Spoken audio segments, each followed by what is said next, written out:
ఎవరు కేసీఆర్ లా కష్టపడలే. ఎందుకంటే గంత ఎవడు తాగుతుండే మరి, తాగేటోడు కూడా లేకుండే, కష్టపడలే, కంబా పీతే, కుంభకర్ణం లెక్క సోతే.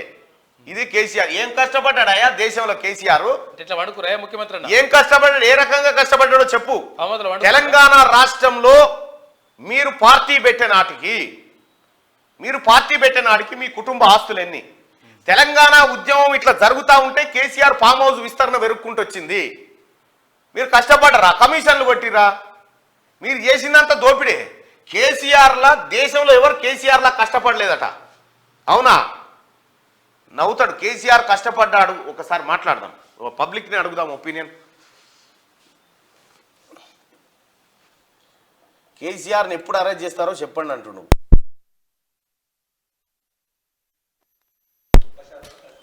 అరే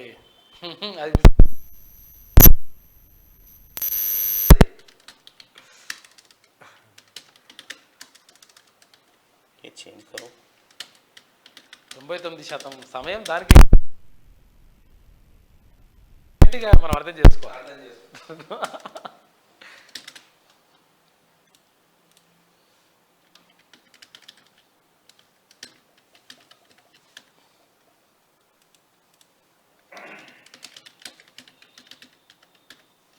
రైట్. కేసీఆర్ కష్టపడ్డట. కష్టపోతూ ఈ కష్టపోతూ సంగతి ఏందో మీరే చెప్పండి. ఇక దేశంలో కేసీఆర్ లా ఎవరు కష్టపడలేదని చెప్పి కేటీఆర్ అంటుండు. కేసీఆర్ సుఖపడ్డా కష్టపడ్డా? కేసీఆర్ సుఖపడ్డాడు అనుకునే వాళ్ళు పైన ఆప్షన్, కేసీఆర్ కష్టపడ్డాడు అనుకునే వాళ్ళు కింది ఆప్షన్ మీద మీ అభిప్రాయాన్ని తెలియజేయండి.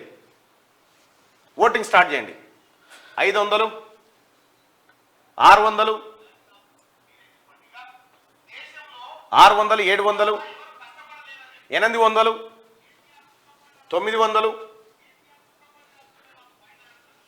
1000. ఓటింగ్లో పాల్గొనండి.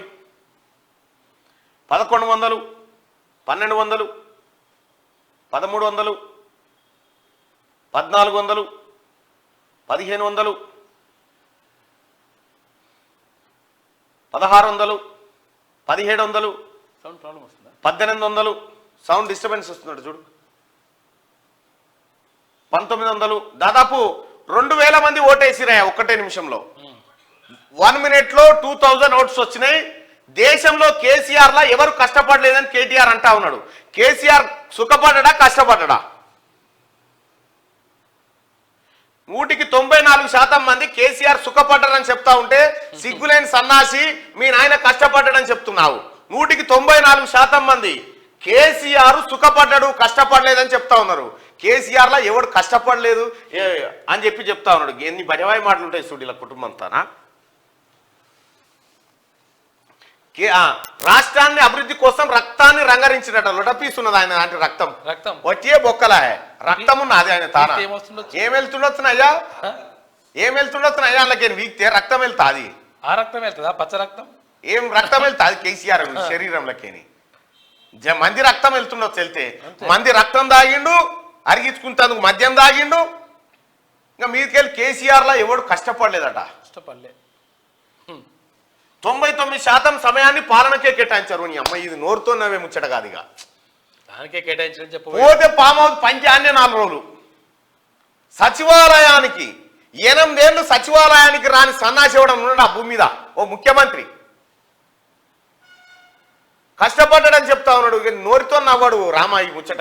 99% సమయాన్ని దానికే కేటాయించిందట. దానికే ఎత్తిపోతలకు. అందుకే పార్టీపై అంతగా దృష్టి పెట్టలేదట. నిన్ను పార్టీ వర్కింగ్ ప్రెసిడెంట్ చేసినప్పటి నుంచి పార్టీ పతనం స్టార్ట్ అయింది. కేటీ రామారావు ఎప్పుడైతే టిఆర్ఎస్ పార్టీ వర్కింగ్ ప్రెసిడెంట్ అయిందో ఆ రోజు నుంచి టిఆర్ఎస్ పార్టీ పతనం స్టార్ట్ అయింది. అసలు కేటీ రామారావు టిఆర్ఎస్ పార్టీకి దిష్టిబొమ్మ అసంచోడు. జనం బీఆర్ఎస్ వెంటే ఉన్నారనుకున్నాం. కాంగ్రెస్ కు అసలు సినిమా ముందుంది. ఇక కేటీ రామారావు గడికో మాట చెప్తుంది. ఏమని చెప్తా ఉన్నాడు? కేవలం మాకు వాళ్ళకు జస్ట్ 1.57% తేడా అంతే అంటారు. సిగ్గుందా రామా? ఇప్పుడు నేను చెప్పే లెక్కలకు సమాధానం చెప్పు. కేవలం వాళ్ళకంటే మాకు ఇది నాదేనా, వాళ్ళకంటే మాకు జస్ట్ 1.5 తేడా ఉంది గంతే అని చెప్తా ఉన్నావు కదా. ఇక్కడ చూసుకుందాం దా. ఇక్కడ ఎక్కడ సిర్పూర్ కాగజ్ నగర్ లో నీవు ఎంత తేడాతో ఓడిపోయినా 1.66. ఇక్కడ చెన్నూరులో 24% ఓట్ల తేడా, నీకు 24% మంది ఓట్ల తేడా. నీకు అక్కడ బీఆర్ఎస్కి వచ్చినటువంటి ఓట్లు ఎన్నయ్యా? 32%. అంటే 68% ప్రజలు నిన్ను తూ అన్నారు చెన్నూరు కాడ, 68%. ఇక ఇక్కడ చూసుకుంటే బెల్లంపల్లి కాడ 26% ఓట్ల తేడాతో ఓడిపోయినావు నువ్వు. 26%, 31% ఓట్లు మాత్రమే వచ్చినాయి. అంటే దాని అర్థం 69% మంది ప్రజలు నిన్ను తూ అన్నారు. అది ఇక్కడ మంచిర్యాల కాడ చూసుకుందాం, 34.34% ఓట్ల తేడాతో ఓడిపోయినావు. ఇక్కడ ఉన్నటువంటి నీకెన్ని వచ్చినాయి? 20% ఓట్లు వచ్చినాయి. అంటే 180% మంది తూ అని ఉంచిరు నిన్ను, నీ పార్టీని. 180% మంది. ఇక్కడ ఆసిఫాబాద్ తీసుకుందాం, ఆసిఫాబాద్ లో నీకు వచ్చిన ఓట్లన్నీ 32.62%. అంటే ఎంతమంది ఉంచినట్టు మిమ్మల్ని? 68% మంది ప్రజలు ఉంచినట్టు.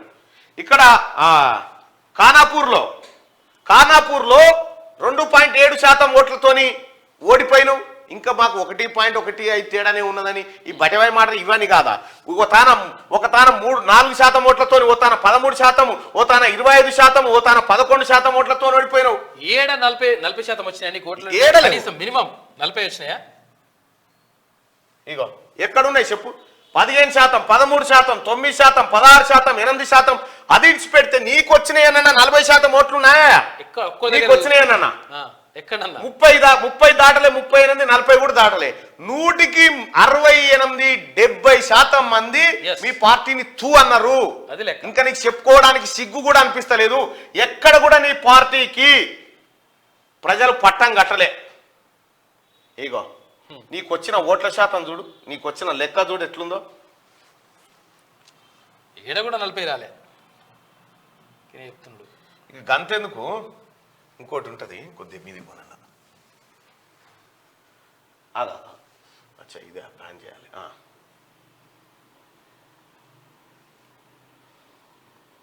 వెయిట్ ఇక్కడ ఎంత శాతం అయ్యా? నువ్వు గెలిచిన శాతం ఎంత? నీకున్న తేడా ఎంత? నీకు వచ్చింది ఇగో 39, 35, 25, 28, 38, 28, 25. గిది నీ కథ. నువ్వేం 1.5 తక్కువనే అంటూ నీ 104 సీట్ల నుంచి 39 వడగొట్టినంటే ఎన్ని వీకినట్టు? ఇంకా కిందికి రానన్న, ఎక్కువ పోతున్నావే.